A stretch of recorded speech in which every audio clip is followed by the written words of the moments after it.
Hey everybody, so Prince Andrew is in the news again today for all the wrong reasons. So I thought it'd be cool to look at his astrology chart, his transits, so not only will you learn more about Prince Andrew, but about astrology as well. He looks awfully unnerved, doesn't he? I don't think you need to be a psychic to see that. So yeah, the AP reported today that Epstein accuser sues Prince Andrew citing sex assault at 17. The Guardian further amplifies on this. Giuffre has accused Andrew of sexually abusing her at Jeffrey Epstein's mansion in Manhattan and other locations in 2001 when she was 17. Her legal claim alleges she, quote, was compelled by express or implied threats by Epstein, Maxwell, and or Prince Andrew to engage in sexual acts with Prince Andrew and feared death or physical injury to herself or another and other repercussions for disobeying Epstein, Maxwell, and Prince Andrew due to their powerful connections, wealth, and authority, unquote. It further alleges that the royal knew she was a sex trafficking victim and that she has suffered and continues to suffer, quote, significant emotional and psychological distress and harm, unquote. So when we look at his astrological chart, we notice that he has a Leo rising, a regal Leo rising, which makes sense. And because the sign of Leo is ruled by the sun is the ruler of his chart. Now the sun is in Pisces, 0 degrees Pisces, and it's conjunct Chiron. So Chiron is about woundedness. It's the wounded healer. And the sun represents life, ego, vitality, and also the father. There's a certain woundedness there with Andrew. This is further compromised by Pluto over here opposing the sun. So Pluto is about the darker aspects of human nature. It is about power, manipulation. So opposing his self, the sun, is Pluto, this dark energy, which could be the monarchy, or it could be a person who believed might makes right, a dark person. It's really fascinating to consider that. So the first planet in Andrew's chart is Uranus. So when he was born, the first energy he encountered was Uranus. Now, Uranus has to do with mental trauma. So there's probably some kind of mental shock around him that he first experienced. And right after that, with Pluto over here, there was some kind of emotional trauma.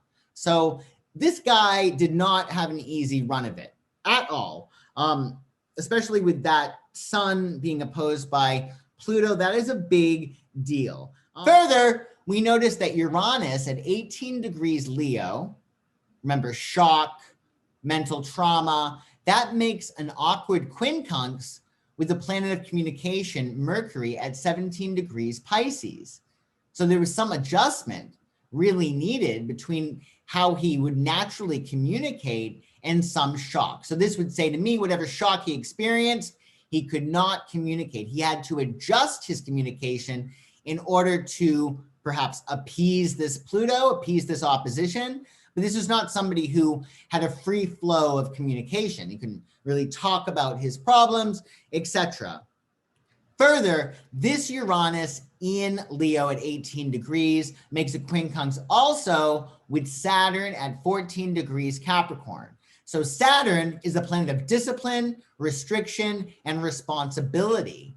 So it was really difficult for him to express this energy, this trauma in his life with Saturn there. And whenever he was rebellious, he was probably rebuked, right? He couldn't really act out this Uranian energy because of Saturn. Saturn cuts things off and really curtails the energy of Uranus to a certain extent. And that is what we'll see is happening now when we look at his transits. But that Uranus does not have some easy flow expression with Saturn making a quincunx to it.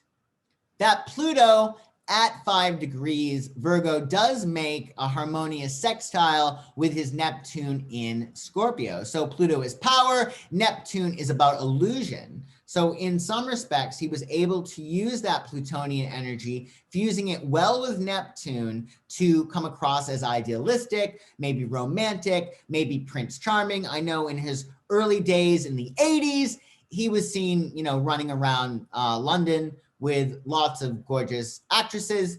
The press had a field day with it. He was called Randy Andy, and it might be because he fueled his power with that energy of Neptune, making him rather dreamy. We also notice that in his chart, Venus conjuncts Mars at 28, 27 degrees Capricorn, respectively. Now, normally, Venus conjunct Mars makes somebody hot, hot, hot. And in his heyday, he was. But it's in Capricorn, which really cools it down. In fact, with Venus in Capricorn, it makes you very Capricorn in love, i.e. choosing partners that make you look good, choosing partners that give you higher status, that are practical in nature. So it's possible that what happened allegedly 20 some odd years ago, actually Andrew was motivated to do with this Giuffre lady. It's possible that he did it so he would look better in front of his peers. Isn't that funny? But with that Venus in Capricorn, it's highly likely, just like with those models and actresses he dated in the early 80s, maybe he did that too for a rise in status in some capacity, which is highly likely with Venus in Capricorn. This Venus and Mars also makes a harmonious sextile to his moon in Scorpio. Now, Scorpio rules the sex organs. They're very much in touch with their primal carnal urges and impulses, much more than the rest of us. And some might say that Scorpios are moral people, except when it comes to sex. So with that energy of Venus and Mars flowing harmoniously with his moon, he could have used that Capricorn energy with Venus and Mars to attain his ends, to attain his scorpionic sexual desires, of course, overcompensating for that wounded sun that had been most likely really taken advantage of and overpowered with that opposition from Pluto. And when we look at his transits, so transits being what's going on in the heavens right now, that's the outer wheel.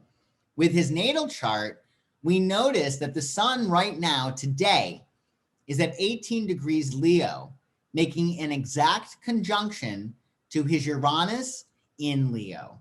So Uranus is the alarm clock. Uranus is the rude awakening. Uranus is unforeseen upsets and catastrophe, and the sun is shining a light on that energy in his chart. So today, he got a rude awakening, and it can be within 4 degrees, so it could have started 4 days ago. In fact, when Mercury was transiting that 18 degrees, he probably got a hint of what was to come. Meanwhile, Mars at 7 degrees Virgo is making a conjunction to his Pluto at 5 degrees Virgo. So Mars initiates things, it starts things, it fires shots, and it's hitting his Pluto, which is again about the darkness, the hidden, the unrevealed, secrets. And that's clearly what's going on, right? Because this stuff is being exposed. What's interesting is that we do have Venus right now conjuncting his North Node, which is about destiny. So in some respects, this is actually going to be a saving grace for him. He's going to be being pushed more toward his North Node in Virgo, which is about service. When we look at Saturn, the planet of discipline, responsibility, and karma, we notice that his Saturn is at 14 degrees Capricorn. Now, Saturn right now is at 9 degrees Aquarius. In October 2019, Saturn was at his Saturn. He was going through a Saturn return. And that is when karma hit him, right? Because that's when the story came out. And Buck Palace relieved him of his royal duties in November of 2019. Now, Saturn and the Saturn return isn't always bad. If you do the work, if you work hard, if you are disciplined and responsible, Saturn will reward you. But if you're goofing off or being unethical, Saturn will kick your ass, as it has for Andrew. Also, transiting Pluto, remember Pluto is the darkness, the hidden, the secret. That is conjuncting his Mars as well as his Venus. So Pluto is coming back to reveal truth about his actions, Mars, and about his indulgences, Venus. And with Pluto and Saturn in his 6th house, he really needs to be careful of his health. You know, of course, the mental affects the physical. So if he's getting counseling, he should be okay. Otherwise, bad news bears for Prince Andrew. Like this could really affect him physically. Meanwhile, you have Jupiter transiting Jupiter hitting his Chiron. Okay, so again, Chiron is woundedness and Jupiter expands anything it touches. So Jupiter hitting his Chiron is really going to expand and blow up his woundedness. So with Venus conjuncting that North Node, my feeling is that this is going to get him into the direction of love. Maybe he'll be able to look at his life in a different way. I mean, his career right now, or his station in life, Uranus stationed in his 10th house, that's another thing. Uranus, again, shakes things up. And what's really being shaken up right now, but his reputation.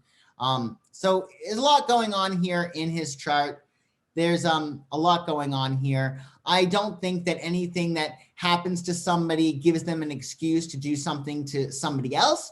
But in looking at this chart, that is something to pay attention to. I think in this day and age, we are becoming a lot more aware of mental health. And I do think a lot of things in the 60s, growing up in the 70s and the 80s, a lot of things previously were swept under the rug, especially in the royal family, which is probably done today. So I think this further emphasizes the need for people to make sure they're getting the help that they need, because hurt people hurt people.